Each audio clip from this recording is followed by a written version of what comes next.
Kevin just disappeared. Kevin's Back. back. Hi, Kevin. We are live, guys. All right, welcome, everyone. We are here today for a storage hangout. We're going to be focusing on why good storage practices, safe storage, is good for your business. And this can include a wide range of things, everything from making sure you can quickly respond to clients when they have questions or needs, as well as keeping their files safe, plus being able to build up your own archive if you're a photographer who's going to depend upon your photo library to make money for you as you go into the future. We are joined by two guests. I'm going to call on our first one, which is Kevin.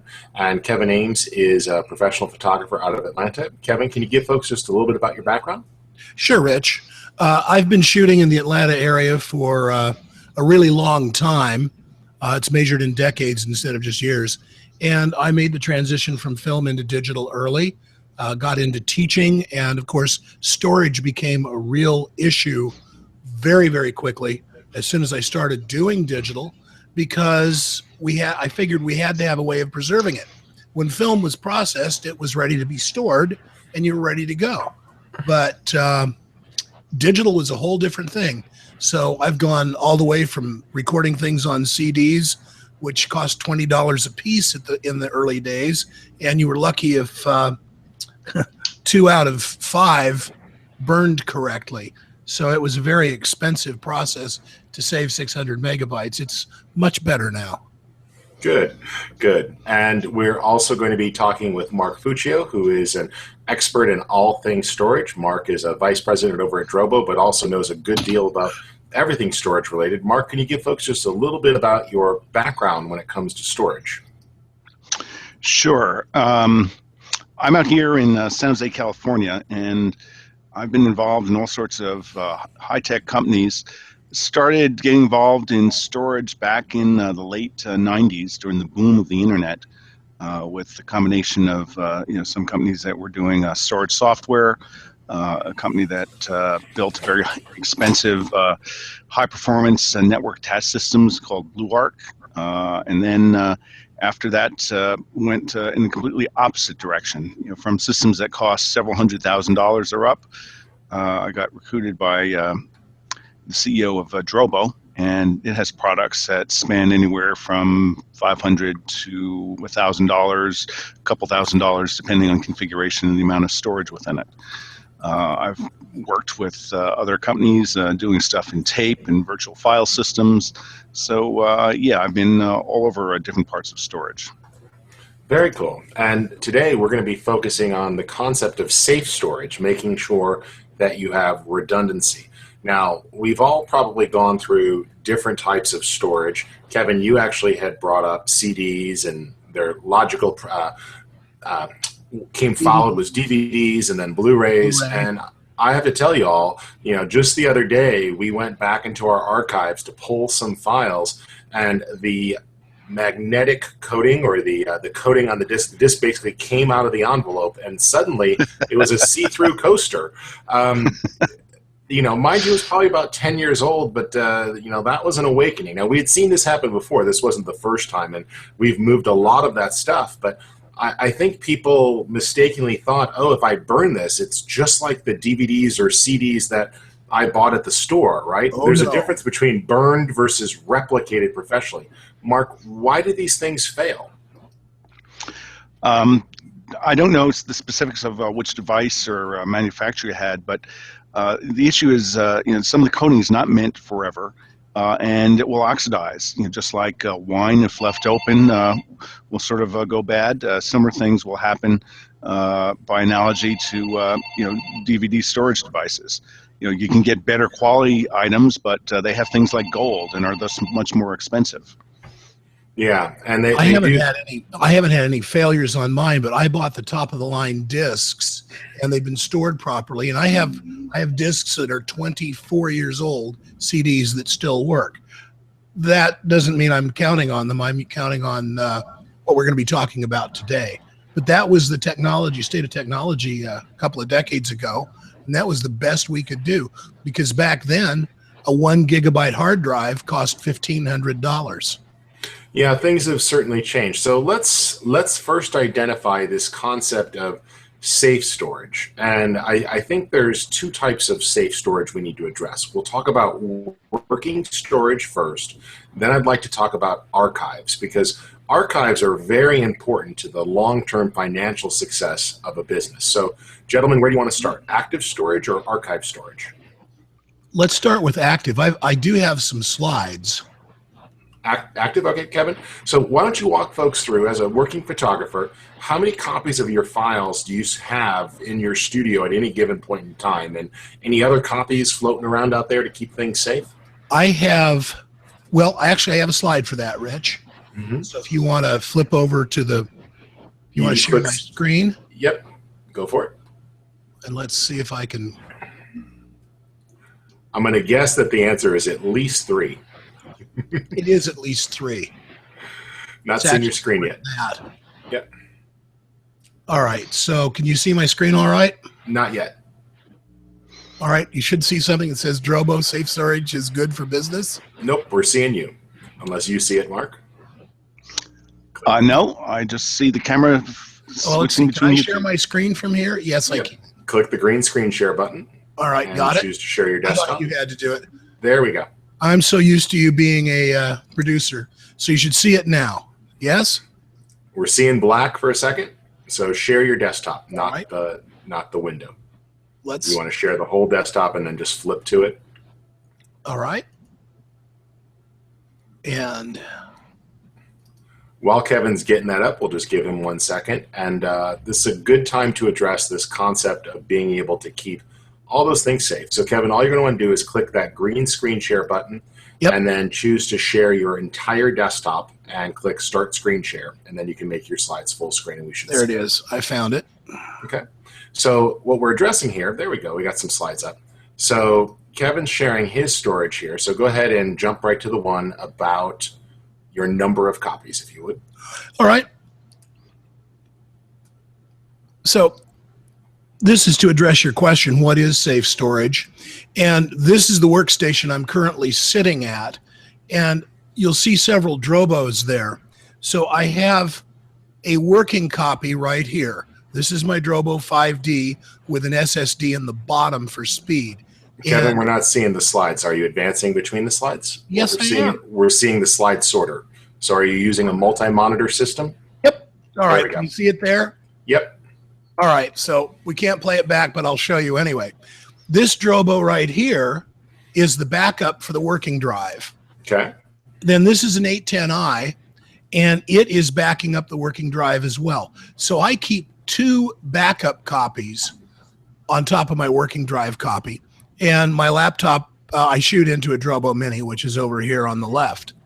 Okay, so let's break this down here. So you have 2 fast units here. You're using the 5D. One of them is a little faster than the other because you've put in the SSD into it, which is an accelerator card, but you have the 2 mirrored. Now, I have a similar setup, and the mirroring that you're doing, is it hourly? Mine is at night. Every night it runs and mirrors. How often does one do it to the other? Okay. Every night, every day. So no more than 24 hours goes by without the copies being made. Now I have an off-site Drobo B810N that backs up over the internet. Okay. So I actually have one where everybody else does 3-2-1, 3 copies, 2 in the workplace, 1 off-site. I have 2 copies.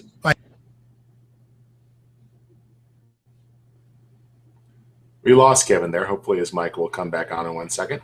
So what Kevin is referencing is 3 copies of data, and he's using 2 locally, and those are mirrored to each other, and that mirroring is happening repeatedly, which is a very good idea. There you go. Kevin's back.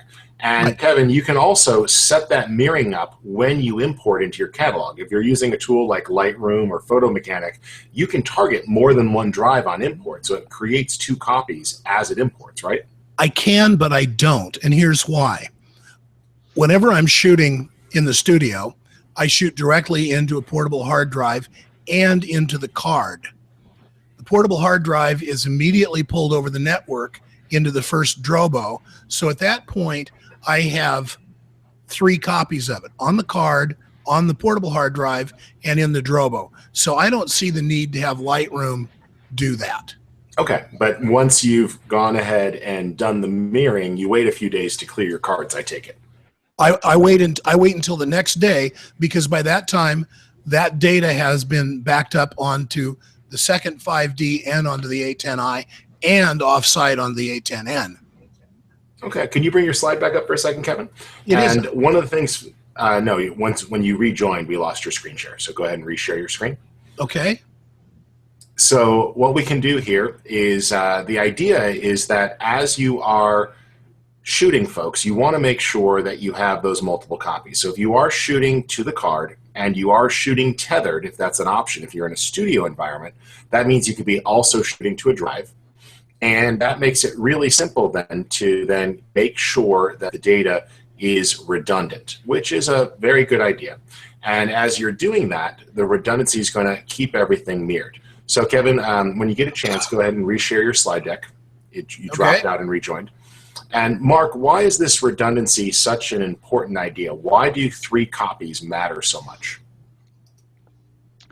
So the idea behind the number of copies is you want to have a separate, distinct copy in the event that something bad happens to the drive. That may be a failure, it may be human error where you just, for some reason, accidentally erase something. So one of the perceptions that we need to clear up is when people say they have a backup copy, it doesn't help to back up to a different partition on the same drive.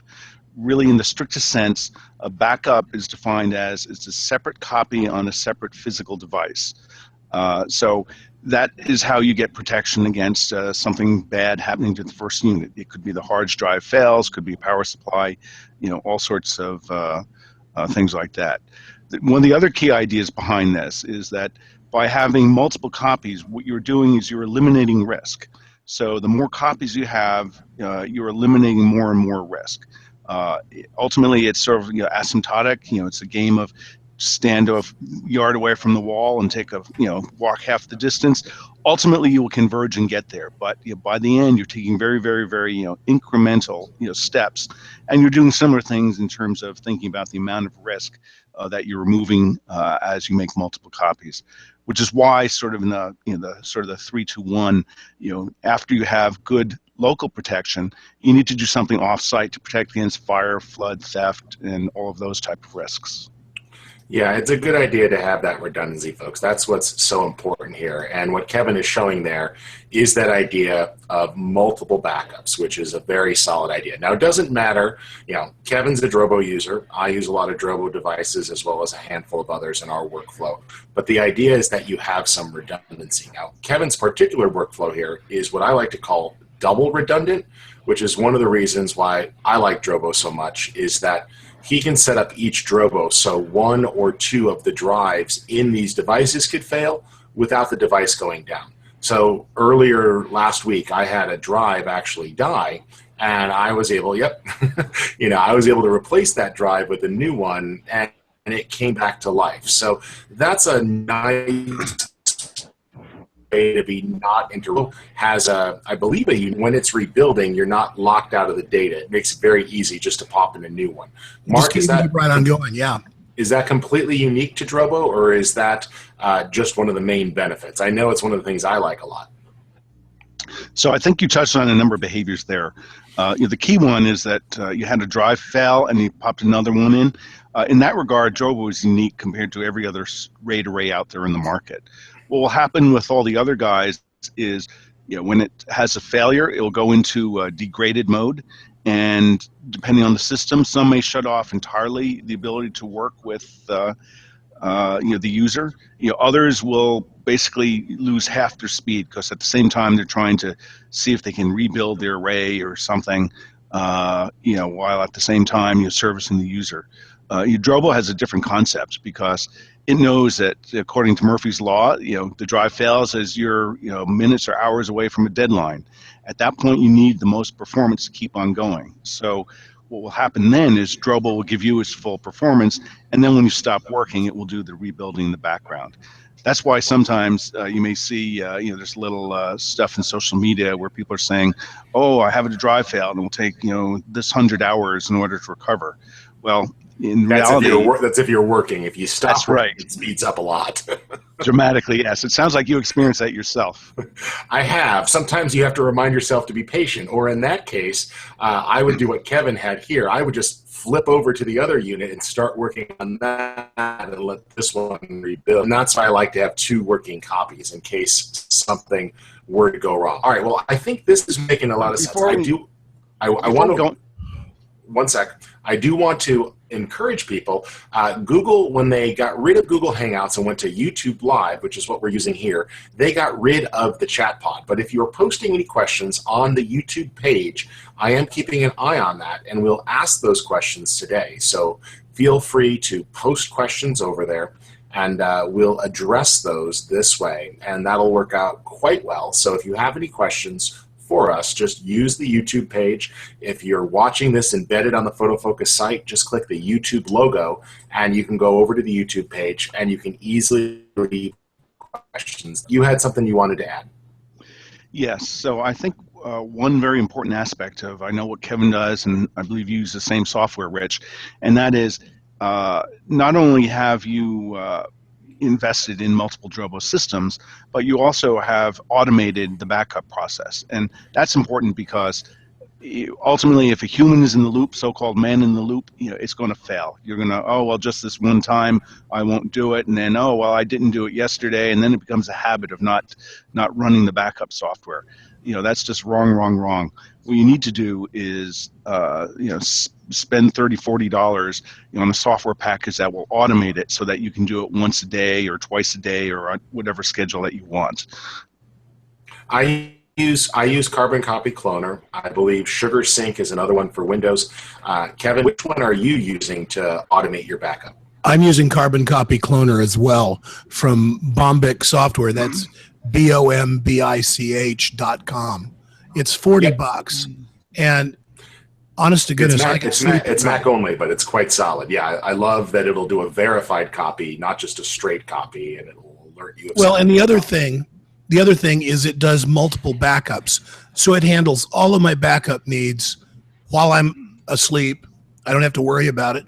And in the morning when I come in, I take a look, and it gives me the notifications that the backups have been made successfully. It's great. Good. Mark, any other backup tools you could recommend for Mac or Windows that besides Carbon Copy Cloner and Sugar Sync? Yeah, there's another one that's sort of both Mac and PC, and that's SyncBack Pro, as well as in the Windows world, there's Acronis. So there are a variety of tools out there. The key thing is find one, invest in it, and set it up until we can start to use it. And it's not hard to set up. It's really easy. As a matter of fact, there's a really good webinar that you did a couple of weeks ago, Mark, with Mike Bombic from Carbon Copy Cloner, and I think that's up on isn't that up on the Photofocus YouTube channel? I'm not sure, but I will show you guys all later on how that works. We'll get the link, and we'll get it posted there. Here's something. Let's move on to the archive side of things, which is saying, okay, we've got a lot of. We need to make sure that these are kept. And in my case, there's also a lot of videos. And when I start getting to that point, at some point it becomes daunting. Do I back up everything? Every single bad photo, every single sourced video file. At this point, you have to start thinking about taking things to offline storage, not just actively mounted storage. Now, Kevin, in the case of your photography, I imagine you may be able to keep everything online. Do you not online in the cloud, but on active storage? Do you have your entire photo library from your entire history mounted? I have all of my digital photographs live, available to my computer at any time, with 2 extra backup copies. And before we really go on, I want to make a difference between a working copy and a backup. I work off of this Drobo right here. Everything starts here, and every night it's backed up, which means it's copied to this Drobo and this Drobo. So I'm working here, but copying to this every night. So any work I do during the day is automatically backed up in the evenings. But yes, I have everything online, including my videos. this is about 16 terabytes of live data right now. And so far, I'm able to keep up. The size of the hard drives keeps getting bigger as I expand things. And I know yours is different, Rich, because video is, I mean, it's a huge space lover. It just yeah, we'll go through 16 terabytes in one major project. So, yeah. And that's why, you know, if you've, I know Mark, you've been to our studio. In our active rack, we probably have 10 8-bay Drobo units for active storage, and we have a couple more in our studios where things are mirrored and redundant. But then beyond that, what happens is it's pretty straightforward, and we simply start to go to LTO, linear tape, which is designed to have a shelf life of about 30 years. For folks who have extremely large libraries or are looking for something that they truly can put in a safety deposit box, LTO is a very solid option. Now, before we go forward, and Mark, I'll invite you to talk about LTO if you want. I do have Carbon Copy Cloner open, just to show you all. Can you see? We see a dark screen. Carbon Copy Cloner. Yes, to the desktop. It seems like sharing the one window doesn't like to work, so we'll just share the whole desktop. Now you get a weird echo. Now you see it. Hopefully. Yeah, we have the repeat to infinity. There it is. Okay, there's just a little lag. So you'll notice here, for example, and one of mine's actually running, I have my Drobo A1 to B1. And these are two similar sized Drobos. And it's taking my photo library, my time-lapse library, and my smaller video library that's at home. And it's simply going from one to the other. And it's just going to compare the files and then back them up. Then I have another one that has a different set of files. I've actually taken this Drobo beyond its original volume size, and so there's just multiple partitions. And this one is simply, you can see this one's going very fast right now because very little's different. And it's just comparing what's on one unit to the other.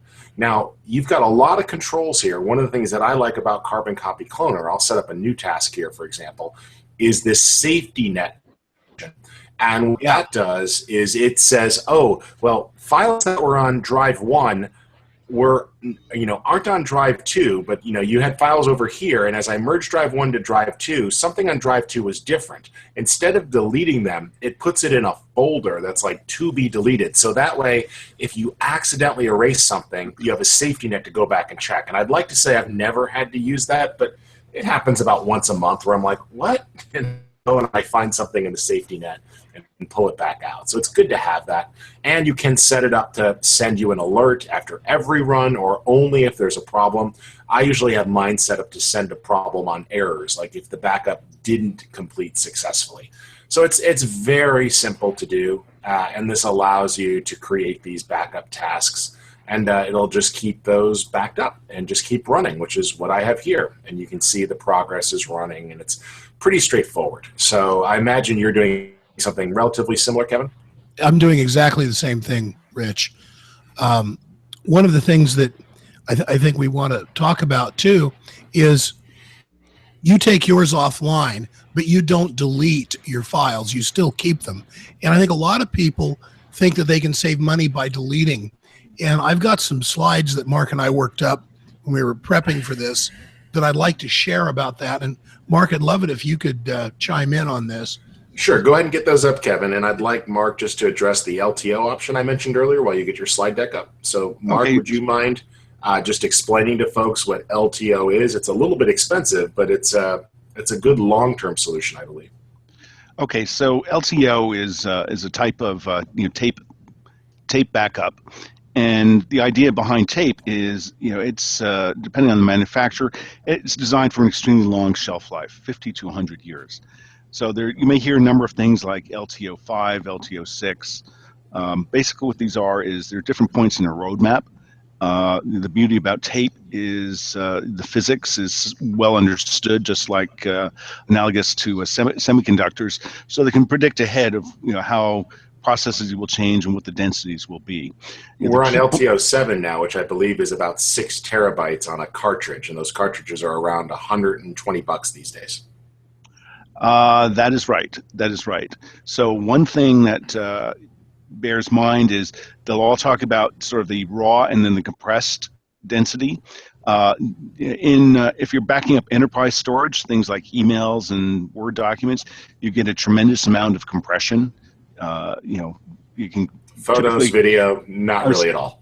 That's the point I was going to go to. Is when you think about media like audio, like video, like photos, you might get 1 or 2% compression. So just for everyone in the audience, just completely ignore the compressed numbers, because for you it truly is. It's just bullshit marketing that they're using, to target sale of their $120 cartridge instead of the other guy's $100 cartridge.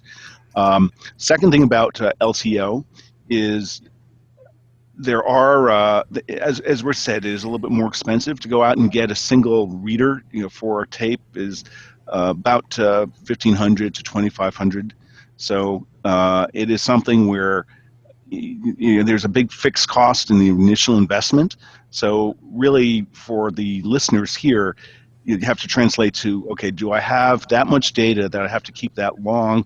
Versus, is it attractive to do something and keep it online, like Kevin Ames is doing with the digital storage? So it really depends on the amount of devices you have. And probably the key would be, if you have more data than will fit in a Drobo, you need to invest maybe in another Drobo, or if it's more than 2 or 3 Drobos, then you need to invest in a tape type of solution. Yeah, what we like, since we're doing video projects, is it's handy. It's also nice it makes it very convenient to do that offsite backup, because we can burn copies and take them offsite. It's also a standard format that we can translate to people. But this is in addition to our use of multiple within the offsite backup and cloud backup. So this just becomes, actually, to be perfectly honest, a sellable service. Because LTO is an open standard, and it's basically a consortium between HP, IBM, and Quantum. Yep. Quantum. And it's an open standard. You can actually give a client an archive tape, and it'll work. And the drives are backwards compatible. So if you bought a 7 drive, you'd be able to read and write 6 cartridges and 7. And going forward, your media will keep working in the future. So they can read the original tape. So about every 2 to 3 years, they increase in capacity. All right, Kevin, it looks like you've got a couple of things up there. Go ahead, Mark. Before we go, so listeners, if you're interested, some places to look. Quantum does a lot. They're a leader in some of the tape space, as well as HP. So places you can go. I believe you can see them at B&H Photo, Amazon, or some of the more specialty electronic resellers like CDW and the like. Yep. Thank you, Mark. Good call. All right, Kevin. So we got a couple of storage myths here that I think affect a lot of folks who are needing to monetize their photography long term. And so let's go over a couple of things that people often get wrong. Well, storage is expensive. And yeah, we're tossing around some pretty big numbers. But when you break it down to cost per gigabyte, it's really inexpensive. So some people say, well, gee, I go through and edit my photographs, excuse me, and throw away the bad ones to save space. And that's really false economy on a whole lot of levels. First of all, is it really a bad photograph, or is it just not fitting what you're thinking about right now? So I'll go on record to say, Kevin, there's a difference. Your bad photographs may not be as bad as someone else's. I may not put all of my I may not put every bad photograph to cloud backup. I may keep them all locally, but I may apply some online backup to only certain selects. But it depends where you're at. It just depends on your style of photography. If I'm shooting a time-lapse sequence and the sequence just didn't work and I fired off, 800 shots and I'm not happy with them, I might get rid of it. Yeah, well, and again, that becomes excuse me, a philosophical debate more than anything else. So here's the current cost of storage, and Mark did the research on this. I just prepared the slide. But the point is, it costs 1/1000th of a penny to store an image. Here's how it works. I'm sorry, the thousandth of a penny would be for a megabyte of storage. So a 25 megabyte file cost 18 thousandths of a cent. Okay. 100 megabyte image costs 2/3. I mean, it's just almost nothing. So 100 megabyte files cost 2/3 of a penny. Deleting photos saves money. That's another myth. If it takes 30 seconds per photo, that would cost at minimum wage 8 cents a picture to throw it away when it costs 2/3 of a penny to save it. So you're saying the process of analyzing which ones to keep versus which ones to delete? It makes no sense at all to do that. Okay. So that's a huge myth. And the cost of safe storage is not being one of these guys. Okay. Particularly if you put your head in the sand and say that this is never going to happen. Right, because it does. Yeah, hard drives are just like smokers, no offense. They all die. Of course, we all die. Well, so for example, I'll just be clear, like, waiting for something to go wrong, this is right on the shelf. So I have a spare 6 terabyte hard drive sitting there. So if anything into any one of my Drobos, whether it was a 6 terabyte drive or something else went down, I can slip that in. And I've set up my unit to email me if there's a problem. And next week when I'm on vacation, for my home unit here, I'm coming from my home offices where I've got, probably, let's say 30 terabytes online here with active storage. My son knows how to quickly replace this, and that's 30 terabytes non-redundant. So, with the redundancy, I'm probably about 80 terabytes. So, he knows how to quickly switch this in. He just pops the front off the Drobo, hits the button for the one that's red, slides that into the slot, and it starts going. He's had to do that, and I just want to reiterate that that's because it's a known fact that all hard drives fail. We've covered this on past events, but just think of them like tires, folks. They're spinning devices, and no matter how good you take care of your car, your tires will eventually wear out. There's friction, there's heat, there's use, and no hard drive lasts forever. If you've gone 5 years, consider yourself lucky, is my take. And the platinum inside a hard drive spins at about 60 miles an hour, which is about the speed you're driving your car, except in Atlanta traffic. Yes. Now, the other thing that's important is that a tragedy is never going to strike. I mean, I love this slide that you came up with, Rich, because this could happen to anybody. Think of all of those people in Louisiana that got hit with the floods. It never occurred to them. It was a 1,000-year event. And if their stuff went underwater, they're dead. I mean, they're through. Yeah. And hard drives aren't waterproof. Nope. Neither are Drobos. That's why you've got to have one off-site. Yep. So I think it's really, really important from a business standpoint because it's so inexpensive to do it and have multiple copies that there's no reason not to. Well, and let's address that for a second here. I know for a lot of folks, we're focusing on people who monetize their photography. The advice we're giving you, even if you are a single hard drive user, all you use is one single hard drive, you haven't yet stepped up to using a Drobo, one hard drive isn't enough. You need another one that's the exact same size that you can mirror to locally. And realistically, even if you're not using something like a networked device like we have with our Drobos, you want to make a third copy, and about once a week, take that off-site. So maybe you take it to work with you. Don't leave it in the car so it bakes and it's hot. But every Friday you bring it home from work, you back it up over the weekend, and on Monday you bring it back with you. If you have a day job, if you have a studio, well then same thing. You can every Friday back it up and take it home with you, and then bring it back the following week and let it run overnight. So it all depends on the capacity. The thing that reason why I believe Kevin's a Drobo user and I use it is that a lot of these tasks that are very manual go away. I can't buy a single hard drive that's going to fit my library. My Drobos are huge. We're talking, I've got 18 terabytes in my photo library and video library just at home. In the office, it's well beyond that. The at-home video is for active projects that I took home with me and I'm working on. It's just not attainable. And as every year goes by and 4K video and my full frame cameras get higher and higher resolution, my needs are growing at an even faster rate. And so at some point, if you get tired of having 7 or 8 hard drives together, and hanging off of each other with USB cables, you kind of need to step up. And that's one of the things that I like with the expandable storage is that you can start with the Drobo, fill 2 of its slots, and then as hard drives get cheaper or you need more, you fill the rest. A lot of folks mistakenly think that because it has 5 slots or 8 slots, you have to buy 8 drives or 5 drives to start. You can start with 2 and add more as you need it.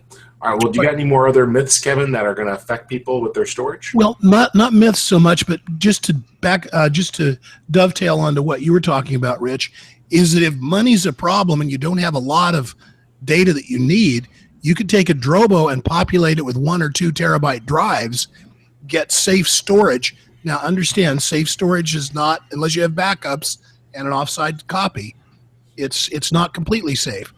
But you're safe against a hard drive failure. So you can get some 2 terabyte drives. What I do is when my old 2 terabyte drives, I'm replacing with bigger drives, I sell them to students at a really, really cheap rate. And I date my drives when I put them in, so I know exactly when they went into service. And I can say to the student, okay, this one's 3 years old. You can have it for $25. You put it in a Drobo, it's better than nothing. Yep, and to do that dating, my suggestion, I reach right over to my shelf so you can see that this is actually right there too, is just ye old label maker. When you put the drive into service, mark that, and it's in a couple of reasons. One, if it fails within the manufacturer's warranty, well, then you can actually make a claim and get the manufacturer to replace the drive. But I have so many drives, I can't tell you when I bought them, but by putting the date on them of when they were purchased, that helps a lot. Additionally, I think it's important to note that hard drives sort of have major points of failure. Yep, so Kevin's showing you his. He's got a magic marker. That's fine too. I like to put it on the spine so when I take the panel off the Drobo, I can actually see the dates without unmounting the drive. Mark, what are sort of the major milestones of failure, right? There's some dates when drives are more likely to fail. Right, so the typical reliability of a hard drive is sort of an upside down U, what people in the industry call a bathtub curve. And the first part is when a drive is first put into service, they do have a higher than normal failure rate, so-called infant mortality, as the drive is put into use and tested. It may reveal failure because one of the key differences between enterprise drives and other consumer level drives, some of it is a component difference in terms of quality and tolerances and the like. The other is the amount of testing that they do, because testing costs time and costs money. So I would certainly recommend that people look at, if they're a pro photographer and their business depends on it, or they're a very passionate amateur, spend a couple of dollars more and get something that's rated for nearline, because overall, I think you'll have a better experience. So Mark, is that usually the drives that are labeled red and black as opposed to green and blue? I'll get back to that in a moment. Okay. So the other part in the drive's life cycle is once it gets over that and it's successfully put into use, then it's going to run and it will be used. And the differences between drives and between colors is the so-called duty cycle that it's expected to operate under. Enterprise drives, it assumes that 24 hours a day, that head is going to be moving and spinning and reading and writing data. As you go down, you get through different levels and sort of drives targeted for home use, have an expectation that they'll be used 8 hours or maybe 10 hours a day. So you can see a big difference if you're going to be using a drive that is meant for one duty cycle in a completely different work environment.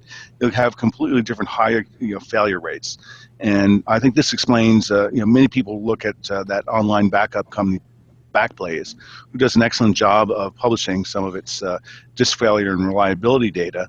But I think their data, skews the wrong perception of one vendor, because they elsewhere in their blog posts they describe, how they went out and they use consumer class drives, and then they're shocked that they have a higher failure rate because in the Backblaze they're being used 24 hours a day. So because in a server environment, what we're talking about there are data centers, right, where seeing emails and the clock.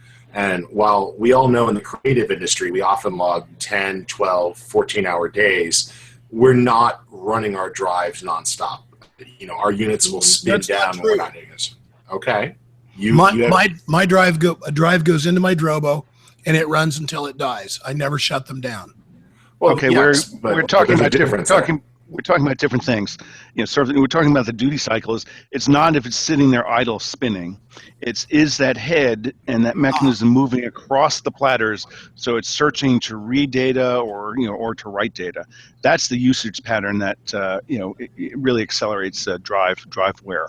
So going back to Rich's question about some of the levels of drives or the colors, they correlate into in part duty cycle as well as in part energy efficiency.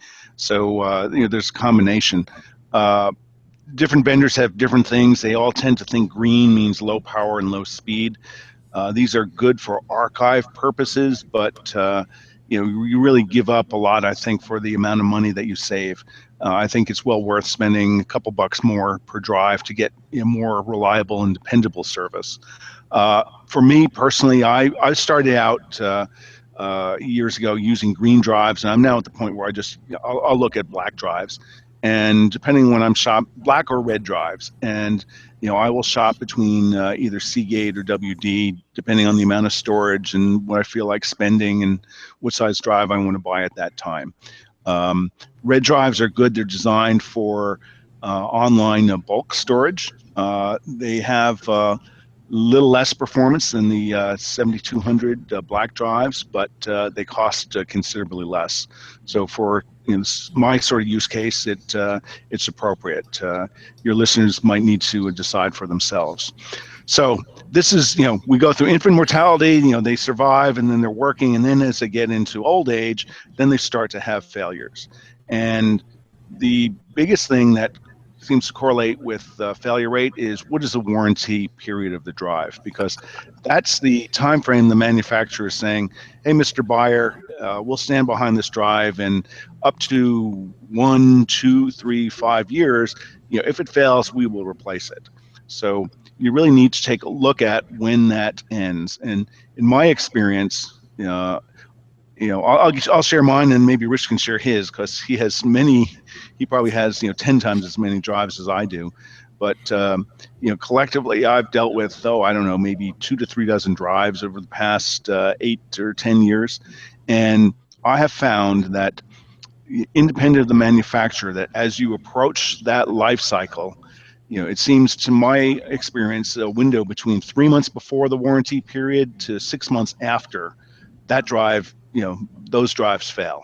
Just I don't know why it is, but as a result of that, I've accommodated 2 things. One, I'm much more conscious of the warranty period of the drive, and then also I start to practice that.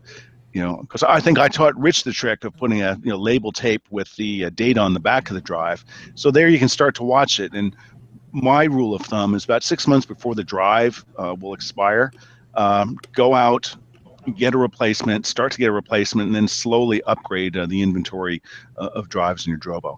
And the benefit you'll get of this is, number one, the confidence that you're protecting yourself against drive death, as well as number two, if it's been a couple of years, you're going to have a huge increase in the amount of storage capacity that you have, for collecting all sorts of digital stuff. Okay. Well, we had 2 left in our outline to cover. One was the long game of safe storage, and the other was making money with safe storage. For my own business, storage is a huge part of making sure we can deliver files to our clients, and we make money off of our archives all the time. Photographers, it's incredibly important. If you're licensing your images, images could become valuable again due to events in the news. Who would have thought that people's collections of, I'm sure there's a lot of people making good money out photos of some of the presidential candidates that, when there's never expected that they'd come back to life, or, people that past service who emerge, or someone passes away and it comes up, or who knows, there's lots of photos come back to life. And it's important that you have that content and it's accessible. So with this long game of safe storage, I think it comes down to having some preventative measures, either setting aside certain days, or maybe it's, for us, it's certain months of the year where we know things are a little slow, and it's actually taking the time to make the long-term archives. Kevin, I imagine in your case, you're saying your whole active digital collection is there. What about your film collection? Are you going back and scanning that in? Are you, you're putting everything back up to the cloud as well? Do you have any strategies there of making sure your photographic legacy will outlive you? Yes, actually I do. What I've been doing, and I had a phone call from a woman that I had photographed 39 years ago in November. And she said, "Do you have that picture?" And I said, "Yeah, I'm sure I have the negatives." Well, I knew I had the negatives because I've kept everything, and I have them pretty well cataloged. And she said, "Well, I'd love to get a print." So she took a picture of the one that she had, texted it to me, and I found these, and they're in glassine envelopes. So I'm going, how do I proof all of these without having to do a whole lot of work? So I laid the glassine envelope. It's the kind of stuff that you see that stamps are collected in. If you go to the post office and buy a sheet of stamps, they put them in a glassine envelope. So I put them down on a light table and shot them with my Canon 5D SR, which is a 50 megapixel camera. And can you actually see me? Am I live? Can you see my picture? No, we see you. Share your screen. Yep, we see you. You see me? Yep. Okay. Well, here's an example. Here's a print of that woman's negatives, and I was able to make an enlargement. So I've got bigger prints now than I ever had when I was shooting film and making contact sheets. And so I'm going back and shooting all of my negatives digitally. When I find one that I want, I'll put it in the Imicon scanner and make a high quality scan and make the prints that I want. So that's how I'm treating my film archives. So I've been going back and slowly photographing them on a light table, and it's working really, really well because the high megapixel of the camera lets me shoot a whole sheet of negatives, and you can actually go in camera raw, and if you invert the curve, it takes the negatives to a positive. And there's actually a post on photofocus.com on how to do this. Very cool. So going through and you're selectively moving your most important images into the digital. No, I'm photographing everything. Right. But then you're going to decide which ones you're going to scan and bring forward. Yeah. Right. And I think that's awesome because, that's important that you have those. And, it's kind of hard with traditional film to make 3 copies and to back one off site, isn't it? It's impossible. I mean, right. That's why people rush into a burning building to grab their photo album, because it is unique. There are no backups. It's the only copy. Well, now that we've got everything digitized, excuse me, there's no reason to not have backups. And I want to stop for just a second. Sure. There's a great new app for the N series Drobos that works on the iPhone and on, I don't think it's on Android yet, but when I walk into my studio and turn on my iPhone, it automatically wirelessly backs it up to my B810N. And it's just unbelievable. And that'll work with the 5N too, yes, the it will. consumer facing one. So any of the 2 N units, and it's a free app, and it works great. So this seems to be the camera that we're all using to record our lives. And those are the pictures that are really the most important to us because they're the family and friends, because this is the camera we have with us. You mean you don't have a special jacket that will fit your your 1DX Kevin in the pocket, so you could unobtrusively take it to dinner with you? Well, that would be kind of like unobtrusively walking into a restaurant with an AR-15, Rich. Probably not going to happen. People All are right, just so intimidated with that big camera as they would with an assault rifle.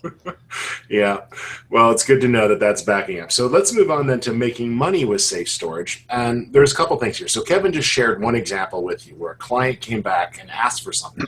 Another thing is making sure that if you're going to offer storage to your clients, that you think about some redundancy. There are all sorts of issues here, because if you're going to offer this as a service, I believe that if you have a multiple redundancy, including an offsite storage, you can carry proper coverage for this.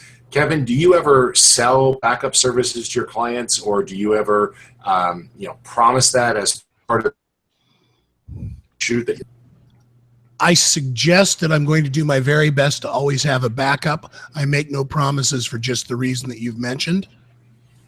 Okay. But excuse me, what I do is with all my, every client job that I deliver, and we're delivering more and more by the internet now off FTP. I keep a copy in my, so I know exactly what I've delivered.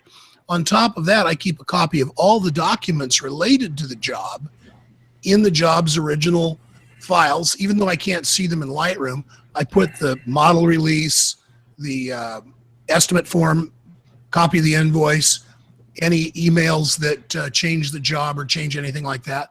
I just make a PDF file and throw them in that folder. So if there's ever a controversy, I've got all of that data to back up the job, and there's not a problem. Also, if I see an image that I've shot and I want to use it somewhere else, I have the model release. And by the way, those pictures I showed you of the woman from almost 40 years ago, I have her model release too. Good. Well, actually, just as a side note on that, I know a lot of folks use Lightroom.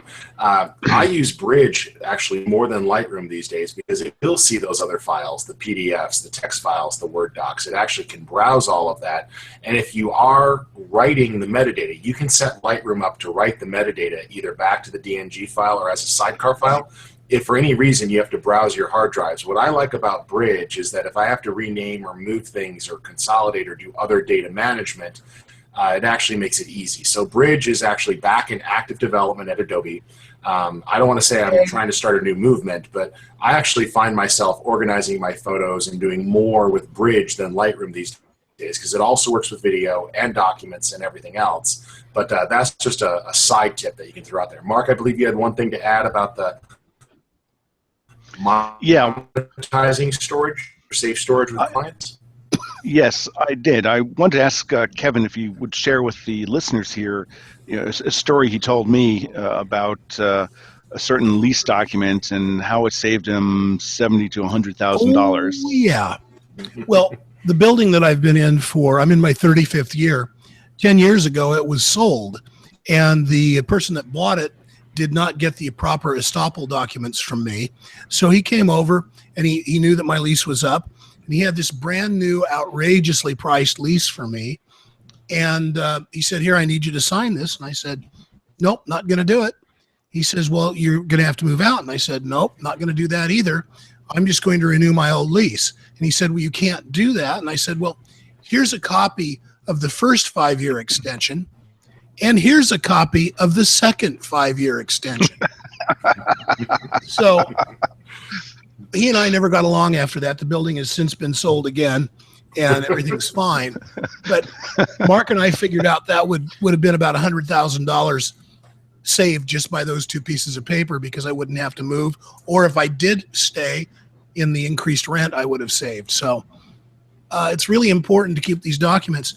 And for people that are cataloging in Lightroom, if you have a PDF, you can open the PDF up in Photoshop and save it as a TIFF or a JPEG. Put that in Lightroom so you've got the catalog of it that you can refer to.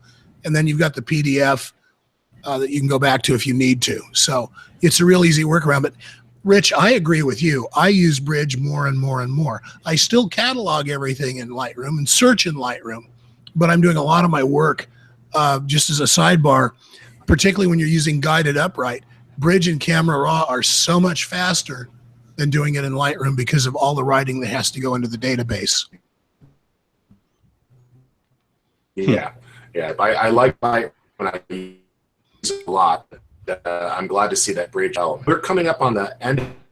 I really appreciate the folks that tuned in live and participated with us today. I'm hoping that you guys see that making sure that you take the time to keep your images safe does have long-term repercussions on your client services and on your digital health. Mark, Kevin, any other parting advice you'd like to share with folks? I did find it very helpful that you guys broke down the actual cost of saving images. These days, picking up a simple, even if you're on a budget, a 4K Drobo is about a $300 purchase, and it's so easy in just 2 drives to get started. I see here on Amazon they actually have it on sale for $267 for a USB 3 Drobo if you need to get something started just to have some safety there. I have a couple of points on that, Rich. Yep. First, if you're going to buy a hard drive in an external enclosure, go ahead and buy a Drobo and put that hard drive in the Drobo. You'll be no worse off than if you had it in an external enclosure. As soon as you buy the second hard drive, the Drobo will automatically mirror it. When you put the third hard drive in, it will go into parity storage so that if you've put in, for instance, you start with a 2 terabyte, you add a 2 terabyte, you have a total of 2 terabytes. When you add the third terabyte, the 2 terabyte in, you get a total of 4. So it's really, really an inexpensive way to begin and avoid the JBOD problem that Christina Shirk wrote about last week in Photofocus. And it's really, she's talking about the 5N and how it solved the problem of having literally a whole bunch, like almost a milk crate full of portable My Passport, My Book hard drives hooked up to USB. She calls them Medusa heads. And it's just really, You mean these that I don't use anymore? Yes. Yes. Yeah, these are retired, and all I use these for now. So I've got, here's some nice G-RAID ones that were, top of the game, and a whole bunch of other computing. And these are nice. They still actually work. I use these to send files to clients at this point because I've never bought another one of these. But yeah, this was like all of that stuff. So see, it's prop day. I'll put that back on the shelf.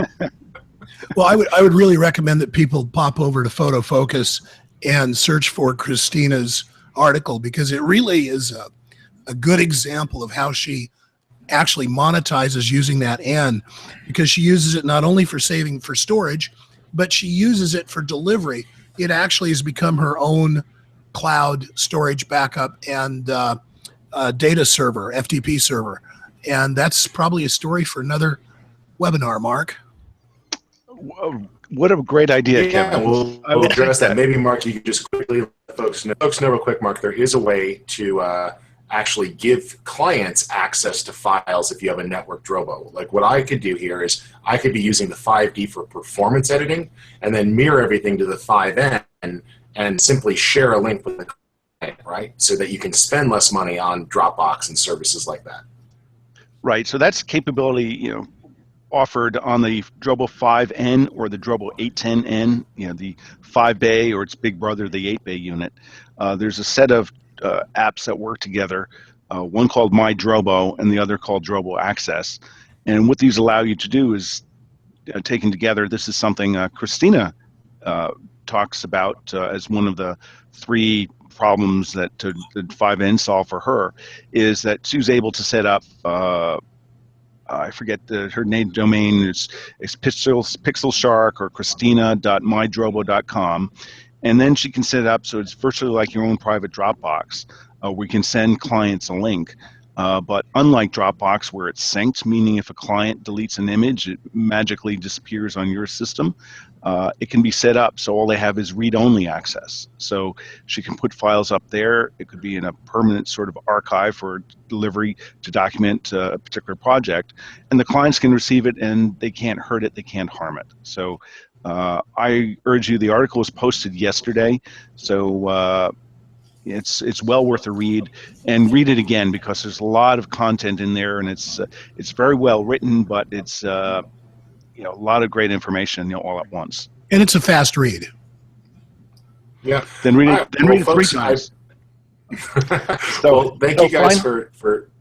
Go ahead. Okay, yeah. So finally, I had one thing. If anyone here is, if they were persuaded or convinced, if they use the code MARK100 MARK100 at drobostore.com, that'll save them $100 off of the 5 or 8 bay units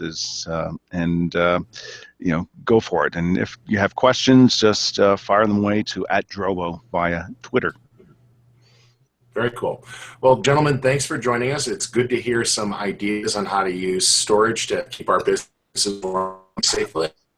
For those of you who tuned in, you guys are a bunch of articles over at photofocus.com that you can watch to get some ideas on safe storage and general workflows. Remember, the ideas we shared here today are not tied to any one platform. We did share with you some of the benefits as well. We all use Drobos in our workflow. So thank you guys so much for tuning in. We appreciate you watching live. And for those of you watching on the replay, that code MARK100 should work for a while as well. So feel free to give that a shot and see if that will save you some money and make it a little bit easier to make storage more redundant and safe for your workflows. Thanks for tuning in.